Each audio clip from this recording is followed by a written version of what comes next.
Welcome to this episode of Colorado Films, the podcast.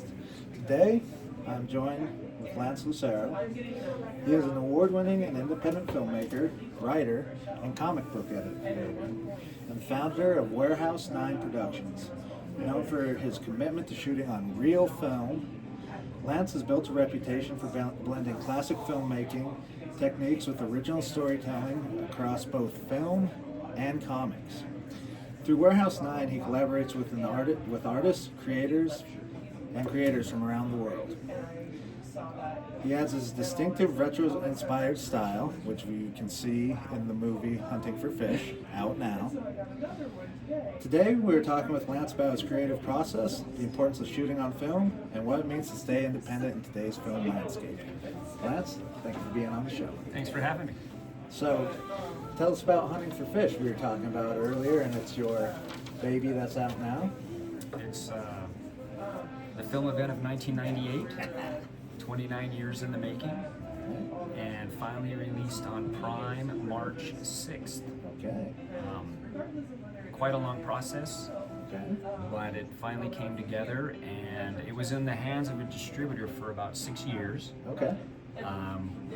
And then I just decided before we go 30 years, I need to get this released. So let's just get it out to the world and not wait for the so-called brass ring, Okay. Yeah. but let's just get it going. Nice. And was that the same kind of, is that how you decided to make that film as well back in the 90s? Was it like, I just can't wait, I need to make a film, kind of? Yes. Things were pretty hot here in Colorado in the 90s. The independent scene was hopping. And I thought, well, it's now or never, since we still had an infrastructure. Yeah. We had camera rentals, we had sound stages, we had practically everything I didn't have access to as an independent, Okay. but it was there. Yeah. So I felt it was now or never, Okay. and I went for it. Nice. And what do you think happened to that, infrastructure? Why did it go away, and do you think it's coming back? Well, back then, it's pretty mind-blowing. I don't know if you remember, we had like Father Dowling, Okay. Perry Mason. Oh, yeah, yeah. We had a ton of independence going on. I mean, like Phantoms, Under Siege 2, Oh, yeah. Asteroids. Remember all these Switchback? Yeah. I Okay. mean, it was hot. Yeah. And then there were the independents that were happening, like Cannibal the Musical. Yeah. Those guys were up and coming. Yeah. I think. I talked with Ron Meyer a couple episodes back, like I think 5 or 10 weeks, like 5 weeks ago, and he was one of the guys too that was saying, that was the same thing. Was like there used to be, like at some point he said in the late 80s, early 90s that we were on tier with what would be Atlanta today. Yes, it was pretty impressive. So I thought, well, there's a lot of knowledgeable people in the state, and it's time to take the plunge. Okay. So, I practiced on video in the late 80s Okay. for like 30 shorts. And if you remember, what was it, Channel 12 Home Movies? Yeah. I was featured on there like 3 times. So I was like the king of access cable before the internet. Yeah. And then I said, well, now I got to really take it serious and start shooting film. Okay. So mid-90s, I shot my first short film, which set everything in motion. That was my calling card to get Hunting for Fish made. Okay. And how long was that before your first short calling card to the actual making of Hunting for Fish? It was actually pretty quick because things were happening pretty fast here. The scene was big. So it was like 95, I shot Fantasyland, which is on my Vimeo channel. You can go see it. It's this 3.5-minute Knight in Shining Armor short. I did Knight in Shining Armor here in Colorado. Okay. And that helped because people are like a period piece. And I'm like, well, I'm doing a modern cowboy movie, a modern Western here in Colorado. And I'd say we pulled it together pretty quick. So 96, I wrote the script and we were shooting in 97. Wow. And we shot down the street here at the now Doubletree. It used to be the Radisson Greystone Castle. It's where I got my first job, and probably lost my first job, probably. And how has your creative journey evolved since then? What we saw also over here in Barnes and Noble, you're a comic book creator, and in 5 places. Five stores. Local Barnes and Nobles, Mile High Comics, and Jay and Silent Bob's Secret Stash. Okay. And I'm gonna go get your book so we can put it up. Oh, hey, If you good wanna idea. tell them a joke, be right back. Okay. What I'm gonna do though is recompose the shot, because that's what I do.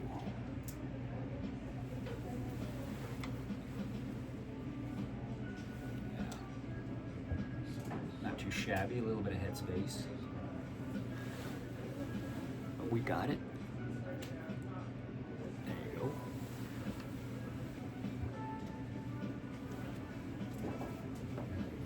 Ah, there it is. Yeah. On sale now. Yeah. Come into the Barnes and Noble on 120th, get you a signed copy. That's right, Bob Non-Union Psychic. Let's see. Pretty good. There we go. Yeah. And you can also see it, you can do it on the back. Can you do URL code? Yep. You get to see the trailer of Yeah. the film that's attached to this book. Yeah. I can take a picture. That's just fine. Put it on there. Yep.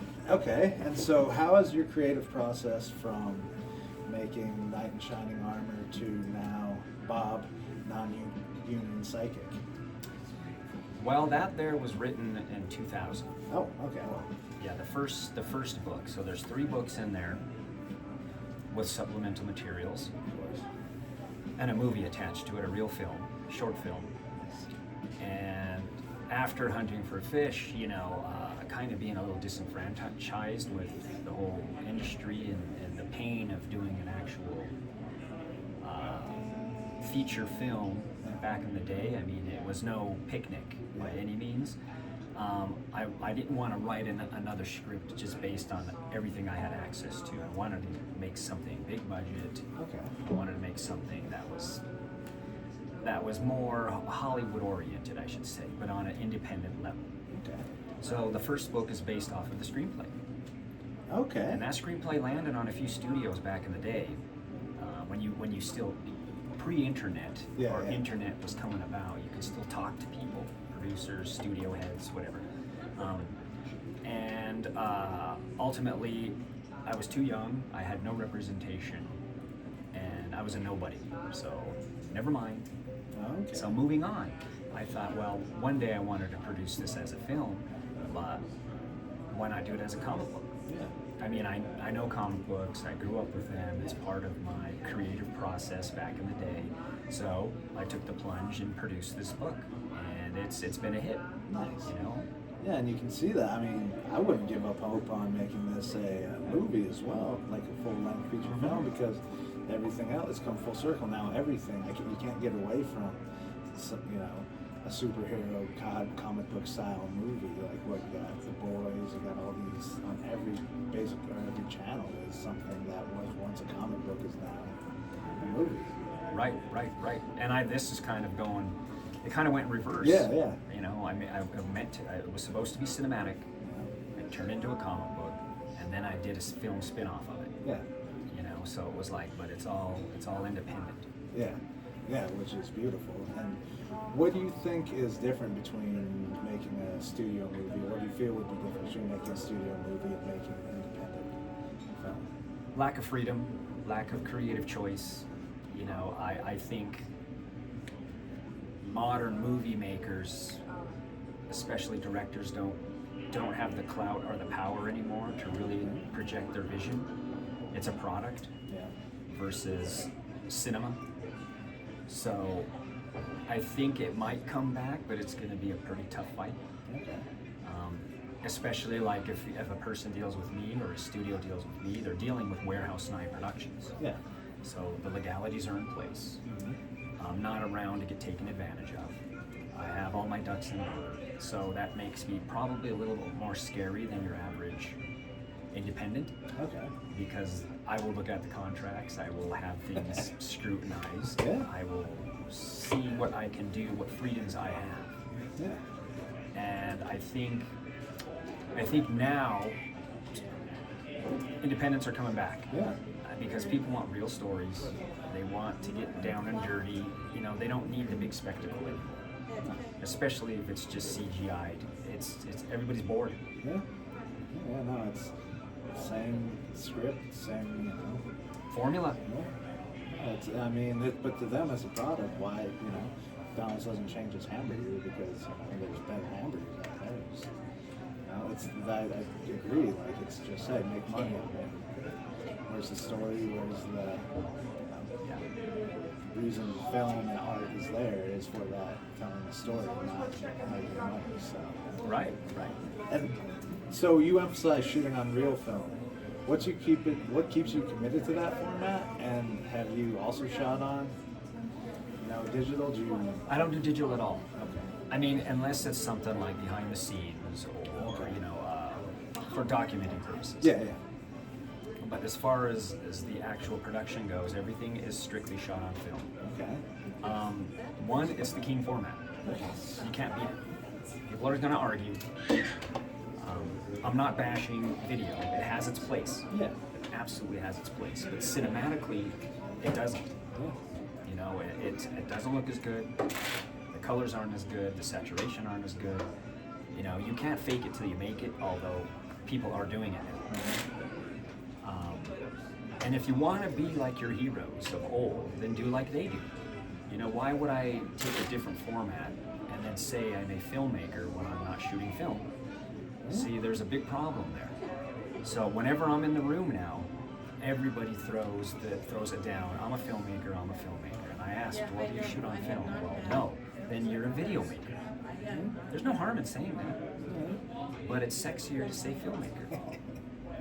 Sure. And then our conversation ends because where's our commonality? It's like, well, you put up a camera, you hit record. Yeah. I pick a film stock that suits my story. I load it into a camera. I expose it to the proper light to make sure it's going to look good. I have it developed, I have it scanned, and then I edit. Yeah. I'm making a film. That is my canvas. It's a process. So the arguments I have is, well, video is just as good. Well, is it really? And I ask a person, do you shoot in black and white? And they're like, well, yes, I do. I said, actually, you don't shoot in black and white. You record in color and you desaturate it after the fact. I pick a film stock that suits the black and white quality, photographically. It could be a reversal, it could be a negative. I photograph it. That's why it looks that good. It's not fake, it's real, it's done. Yeah. There's no color theory. You take it into the computer, you adjust 2 settings, the film does all the work. Yeah. And it looks beautiful. Yeah. That's, what is it, Dune 2? Was all shot on like X-ray stock, or was it? I heard they did digital and then pressed it to film. Oh, okay. Which is a cheat. Yeah, okay. And I've questioned that. Okay. I'm like, well, why would you even do that? Yeah. You're not going to get the same contrast and saturation and depth. Yeah. It doesn't look proper. Okay. And I forget who the DP was, but there was an open forum and I asked the question, you're going to go through all this trouble to shoot a Dune movie and like Lawrence of Arabia and all this, why did you just not shoot it in film from the get-go? Because you're doubling your budget by having to digitize all that pressed film. You're basically shooting it twice. But I guess when you have money to burn, that's what you do. Grades jobs? I guess it does. Yeah, because even NFL Films still shoots on film stock, right? I think it's now switching to digital. Oh, they are switching? But yeah, remember when you had those great NFL films? Yeah. That was all super 16 millimeters. Some of the best cameramen in the world were shooting that stuff. That slow motion, catching the football. That was cinematic, right?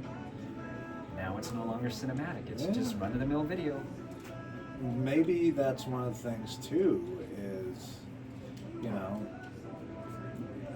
you more so than I grew up in a analog upbringing, writing stuff down on paper, then transition to that. Nowadays, people, like cursive, aren't writing cursive anymore because they don't have that. So, is it just the technology of it makes it easier? So why not do that? But they don't know.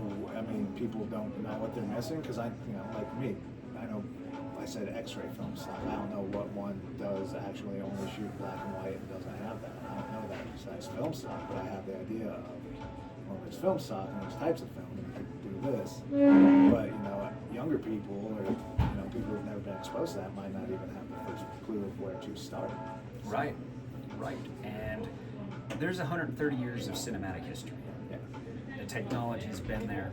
It's tried and true. And a lot of the people that look at their favorite films are influenced by them, but yet they use a different format, trying to achieve the same thing. Yeah. Why not just use the same format? You're cutting to the chase. Yeah. I like that. Yeah. And has that, with the format and with what they're using, have there been improvements since then that,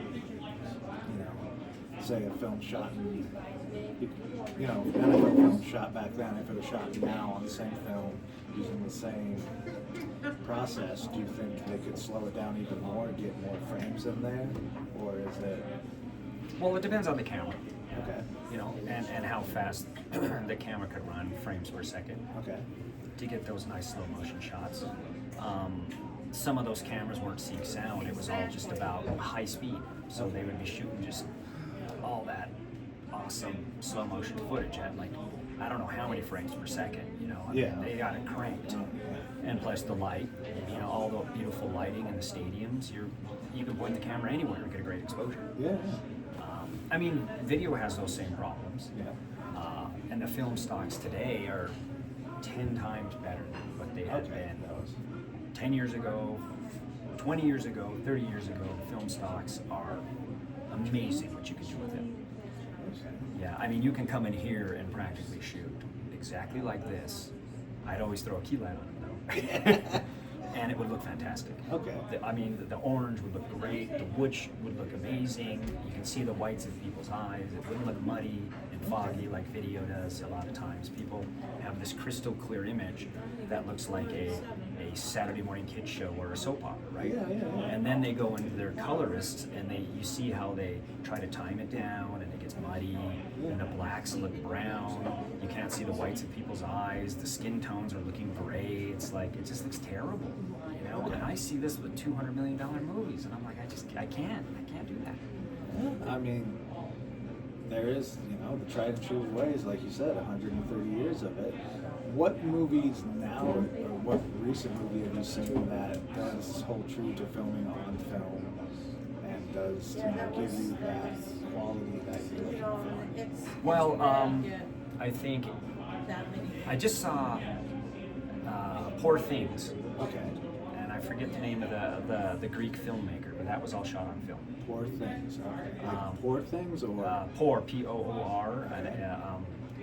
I forget the name of the director, but that was shot on film. Okay. And I really like the film look of it and the production value, but one thing they did that I questioned is whenever you put a wide angle lens on a camera to make things look a lot distorted, I think that sucks the audience out because they notice the technology of filmmaking rather than the film itself.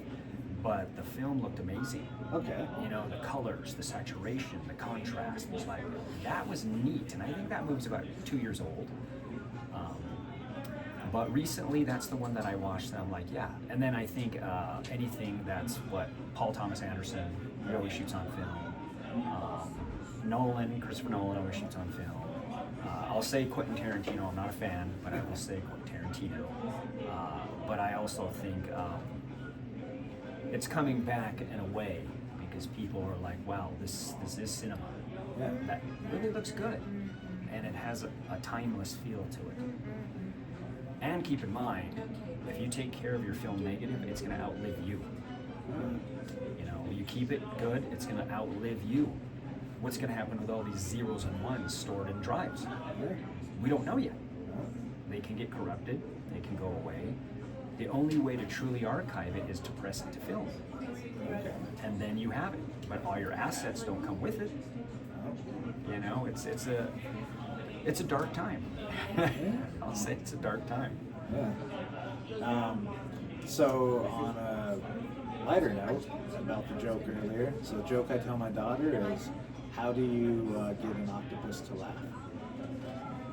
I don't know. With tentacles.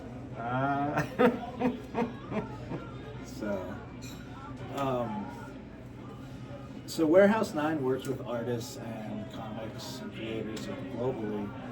How do these collaborations happen? How do you make them happen? Who would you like to work with in the future?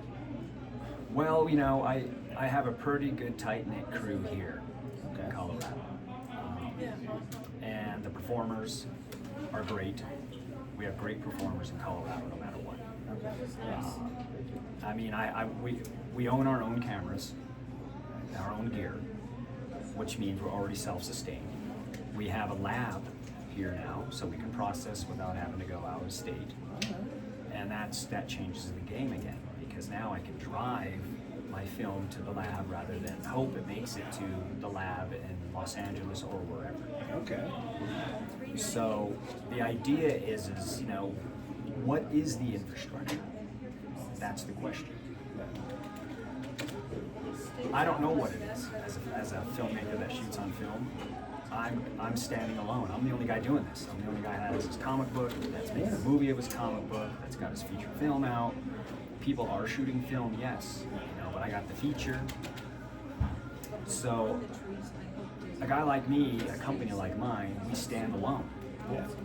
And I'm not saying it's a niche, because it isn't. We're alone. So the idea is, as well, keep doing what I want to do here as long as I can. I will travel if need be. If the resources aren't helping me, if the infrastructure isn't helping me, if I'm not getting support, I will go elsewhere. That's just the hard reality of art. Yeah.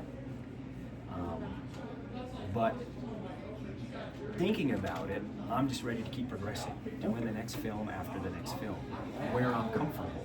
But if I want to do ancient Greece, I can figure out how to do it here. I've been to Greece. I know what the landscapes look like. There's places in Colorado I can shoot it. But let's say I get $100 million budget. I'm going to Greece. I mean, why not? Yeah, I'm going to Italy. You know what I mean? That's just reality. But what people don't understand is we have resources. Yeah.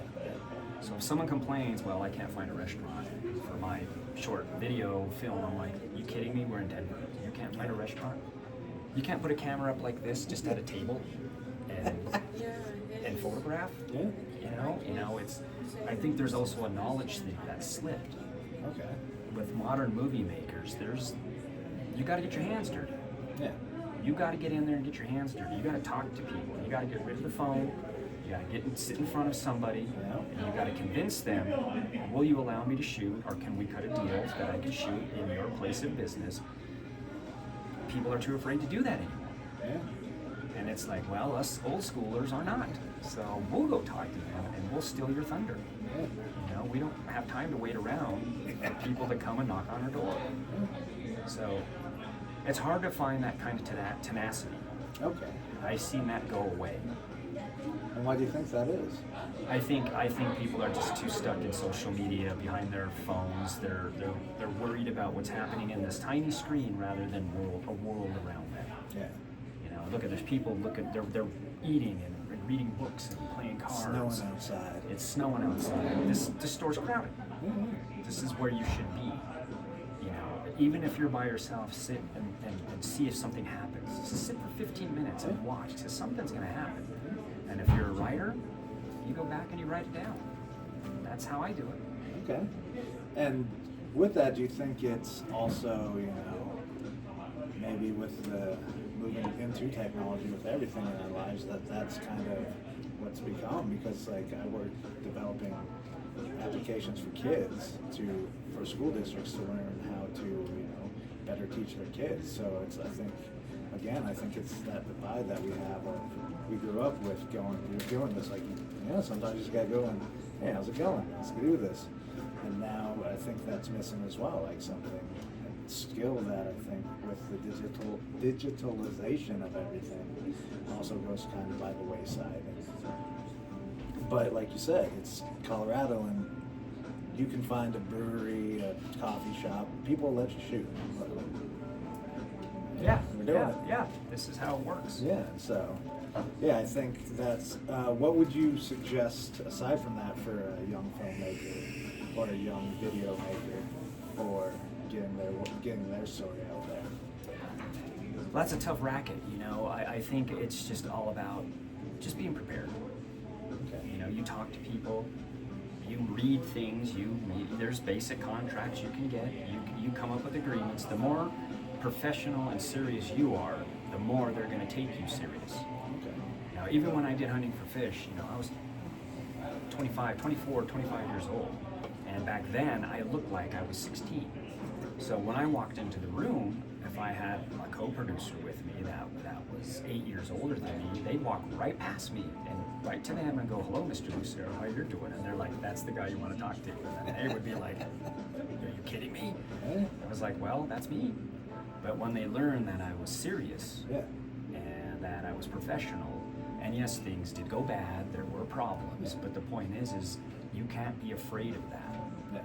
That's part of the adventure, because things are going to go bad. I will say that. When you make a feature, it's probably one of the worst things you can do for your psyche and your health. And I know that every round after that, I was better and better. Everything was smoother. People were having more fun. I was having more fun. So the idea is you got to keep doing it. You got to keep engaged. If not, you're gonna lose your mojo. Okay. And over the years, how do you keep your mojo? Well, one, always be creative. So the book kept me going. Okay. And then the short films that I started to do were like, okay, let's do one-reelers. Like your Looney Tune cartoons and your Little Rascals, they're like one-reelers. Yep. So if you shoot 16mm film, you have one roll of film. It's 12 minutes long. So back in the old days, when they loaded on the projectors, that was like the one-reeler. Okay. So if I shoot a short film that's 10 to 12 minutes long, it's a one-reeler, and you have a beginning, a middle, and an end. It's just not a scene, it's just not a skit or a one-line joke. Yeah. So I thought, well, let's do a series of these. This way I can tackle more a little faster. So started off Super 8, did a Western, Southern Colorado, Okay. clean house and all the festivals. I was like, everybody loves Westerns still. And we shot it in the Great American West. Win. Then we said, okay, let's do retro cops, and I did retro cops, black and white. We used to work black and white. I bumped up to 16mm. Okay. Then it was like, okay, let's do the spin-off of the book. Let's do 17th century France. So the idea is I don't want to be stuck in a genre. I don't want to be stuck as a one-note artist. Yeah. So if I can do a Western, if I can do a comedy retro cops, if I can do a comedy feature film that's retro Western, if I can do 17th century France, my next one I'm planning is World War II. Okay. So it's like, I gotta diversify. Yeah. I can't just be, oh, that's the comedy guy, or that's the horror guy. I don't do horror anyways, but you see what I'm after? Yeah. I think I try to tell people, well, don't get stuck in one thing. Yeah. If you have that dream to do a science fiction or anything, well, do it. Build a model. Yeah. You can make a starship. You can do whatever you want. Yeah. It's called movie magic. I like that. And so FX-wise, what do you, in the magic part of it, and not being in horror, how do you see that, how it progressing from, because you got some pretty cool FX in Hunting for Fish, change the name of the hotel and some of the car chasing. That looked very nice. Have you seen those kind of FX expand, become more stylistic and Well, I always think that if you stick practical, it's always going to look better. Okay. 100%. Yeah, there's a little bit of CGI sprinkled. You know, you just have to have it. But the more you prepare up front in production, the least you do in post production. So it's all about concentrating on your movie and story at that point. Now, when we did Coiffure Extraordinaire, which is the companion to the book, I mean, we had green screen, we had puppets, we had miniatures, you know, we had animation, like from the book. We actually have stills from the book to tie it in. We had costumes. It took 3 years to make, even though it was only 12 minutes long, because of all the production value, to make it look like fairy tale theater. Remember that in the 80s and 90s, the Muppets, you know, Monty Python, Terry Gilliam, a lot of practical effects that were married together digitally. Okay. Because you want to match this film stock, the film structure. See, that's why it always went wrong in the old days. You could see the CGI sticking out because it looked too clean, it had no saturation, contrast, and they never were really able to get it right. I mean, they've gotten a lot better over years, especially when they use it just a little bit. But if you overkill it, your whole movie just looks like a Saturday morning kid show. It's like, you know, there's nothing fun or cinematic about it. So I always try to stick as practical as possible. Even though I may say, well, we need to do a matte painting here now instead of CGI. I'll take a photograph, and then I will doctor the photograph, and then I will re-photograph it on film to say, hey, that looks way better than trying to force that into a film. Yeah, no, I saw a film recently that was exactly that. I was like, there was a scene, well, this looks all CGI, and like full movie on it. Just kept questioning that scene. Like, it kind of took my mind off the movie into that one specific scene. I can still remember it in my head right now. Like, that's just too much. I mean, is that even a place kind of thing? Right. Right. So what projects are you currently working on? Well, I'm trying to get a World War II movie off the ground. It's almost cast. Okay. We got the gear, we got the film stock picked. You know, it's boiling down to locations. You know, where Colorado falls short.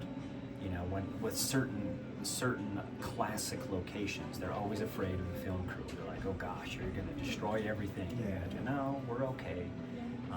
So the hurdle is, well, I need to mirror some 40s locations here in Colorado that duplicate Europe. So that's becoming a little difficult, but I have a few places narrowed down. Okay. Casting is almost done, and then costuming happens. You know, we costume it as close as possible. Okay. This is more of a heavy project than I've normally done. So, like I said, diversified. This is a pretty dramatic, heavy morality tale. Okay. So it scares a lot of people, which makes me think, great. You know, you get it because it should bother you to watch this, but also the historical element of it. You know, so a lot of things I do, I go back in time. Okay. I don't do anything that's predominantly modern day. Okay. Because I think that the technology of today is the destroyer of creativity. I don't want to go see a movie and see people talking on a phone or at a computer. Okay. You see that every day. Yeah. So how is that cinematic if you're watching it on a screen? How does that progress your story forward? I'm like boring, yawn. So if I go backwards in time, do a Western, there's no computers or anything, people are interacting. I do retro cops, I do guys that are stuck back in the 70s, but in today, they forego the technology and they rely on their wits. Same with 1700s France. You don't have the technology. You have to deal with the circumstance. And I feel that actors are eating it up because they're like, great, I don't have to be on a phone in a movie, or I don't have, you know, they get to act. So, you know, I'm trying to keep that up. Okay. It's like a leveler's version of cinematography. Yeah. Is there a dream project you haven't tackled yet? Yeah, I was talking about ancient Greece. I had this project rolling around in my head for like 5 years, and I finally wrote it down. All right. Recently, and I thought, okay, this is the dream project. You know, I'm pretty sure I can pull it off here in Colorado. Okay. So I get this World War II done. I'm going to try and tackle that next, and I think I can round out a whole bunch of short films that have the running time of a feature film, Okay. and that can act as like, okay, it's a traveling. It's not just a traveling showcase, which we do. Yeah. Put on 2 you had showcases. one last year. Yeah. Now I can have it in like a DVD package, or I can actually round that out for a new showcase, even though we're probably going to have another one, Yeah. because not everybody has seen what we've done. Yeah. So I think that's one thing I try to tell people too.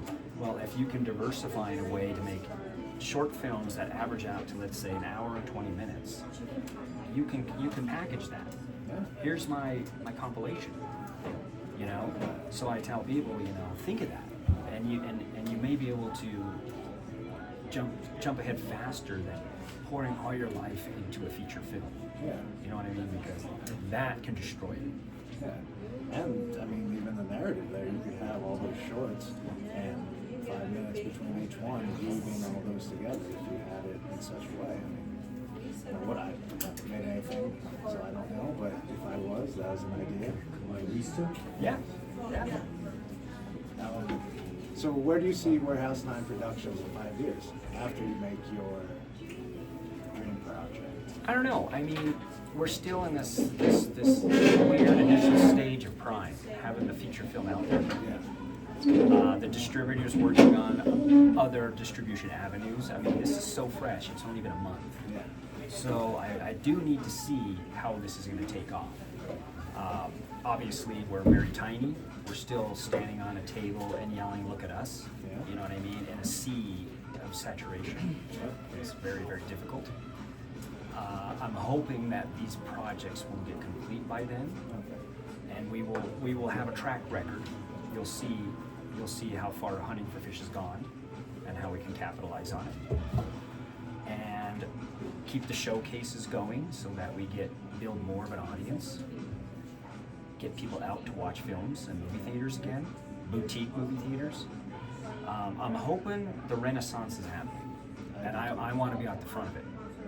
And when the old guard goes away, which they need to go away, there's the new old guard that's going to step up and say, we can do this. Nice. I like that. And how has Hunting for Fish been doing on Amazon? It's getting watches. Yeah. You know, people are responding to it. I haven't gotten any analytics yet. Okay. I don't know. Prime is pretty tight about that. Yeah. I've been leaning on my distributor, and he's working on it. But we came in right at the end of the fourth quarter. Okay. Yeah. So I'm wondering how that's going to affect, you know, what we're doing. Yeah. I don't know. This is now I'm entering. I'm supposedly living the dream, but it kind of feels weird, surreal that the film's finally out there. I mean, you pop it up on. Yeah. It's there. It's on TV. I'm like, that's mine. Yeah. That thumbnail, I made that thumbnail. You know, nobody did it for me. Yeah. So it's still mind blowing to me. Okay. Versus even when we do a showcase, a whole audience comes in, they laugh, they enjoy themselves. It's like a drug, Yeah. and you just want more of it. You want to keep hitting that, you know. So that's what keeps you going, and that's what keeps us going. All right. So, if you could shoot, you know, what piece of gear would you travel with, or that you can't travel without? I always say my composite cards. Okay. I always like to show off my posters. And, All right. you know, it's like, yeah, you put that on your wall. That's awesome. You know, I make this stuff, and it's like when people get interested, I hand them one of these. Yeah. You know, look at that one, The Last Resort. Okay. That's actually done by a comic book illustrator. So I always travel with these in a pocket. I have to have fashion design to hold composite cards. Okay. So like anywhere I go, even on vacation, I have these things on. Nice. And I've had people, well, what do you do? And I just hand them that. And then they're like, oh yeah. Nice. People's faces light up. So that's another thing I tell the youth of today. Make your composite card. Okay. Get your poster ready. Okay. Have your website done. have the QR codes ready, because when I walk into a room as a producer and you say, well, I'm an actor, well, how am I going to remember you? Yeah. You don't have a card, you don't have anything to remember by, you're out of my mind. But the guy that's ready, I give him a call and then I do a reading with him for a movie. Yeah. It's basic business. See, we get back to the old school analog. Yeah. And it works. Oh, I'm telling you, it works. does. Yeah. Well, Lance, thank you very much for being on the show today. Check it out. Check out Plan 9 Sound Productions, Plan 9 Productions, book, and all the QR codes will go up, and we'll talk to you guys later. Thank you.